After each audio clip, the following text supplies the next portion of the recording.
Ce courageux navire, été comme hiver, transporte son lot de vacanciers. Avec humour et gentillesse, l'espiègle belle-îlois surnomme ses visiteurs les Tamalous.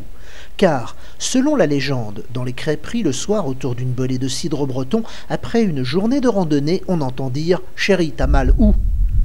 En automne, c'est une île paradisiaque et tranquille. Ah, c'est génial, c'est très joli. C'est très joli, c'est très vert, la mer, beaucoup de rochers, des grosses vagues, très magnifique.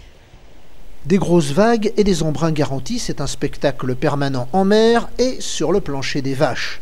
Sur l'île, les animaux sont heureux comme des poissons dans l'eau.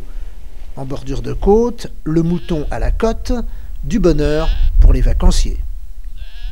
Alors la tranquillité, le calme, parce que je viens d'Italie depuis 2 mois en Italie où il faisait très chaud, donc il fait bon malgré l'humidité.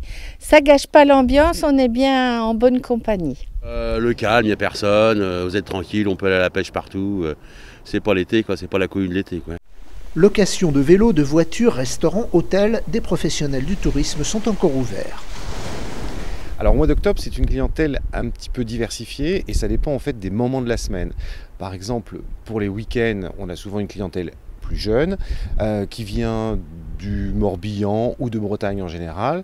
Et cette clientèle est plus vive, plus on va dire vraiment plus jeune par rapport à la semaine où là, on a une clientèle de gens des retraités souvent qui viennent profiter du calme de Belle-Île en cette arrière-saison qui est souvent une belle arrière-saison. Avec son clocher en poivrière, l'église de Locmaria consacrée à la Vierge Marie mérite le détour. Un ex-voto marin fait l'admiration des fidèles. C'est une offrande faite à Dieu. Belle-Île en mer, c'est comme un voyage dans une carte postale.